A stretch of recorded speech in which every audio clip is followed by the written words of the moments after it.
அலைக்கும் வரஹ்மத்துல்லாஹ். இன்னைக்கு நம்ம என்ன பார்க்க போறோம்னா, ஸல்லல்லாஹு அலைஹி வஸல்லம் சொல்லியிருக்காங்க, ஒரு முஸ்லிம் இன்னொரு முஸ்லிம் செய்ய வேண்டிய 5 உரிமைகள். என்ன பார்க்கலாமா? அதுக்கு முன்னாடி இதை ஃபாலோ பண்ணுங்க.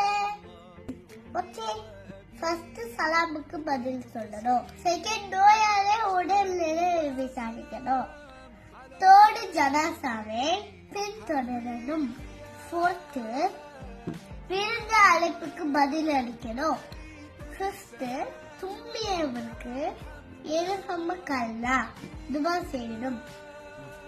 ஸல்லல்லாஹு அலைஹி வஸல்லம் சொல்றாங்க, மறுமையில அல்லாஹ் மனிதனை கேட்பான், ஏன் என்ன உடனளவு விசாரிக்கிற அப்படின்னு கேட்பான். அதுக்கு மனுஷங்க சொல்லுவாங்க, நெச்சுகிறே நீயும் நெச்சுகிறா இருக்கு, எப்படிடா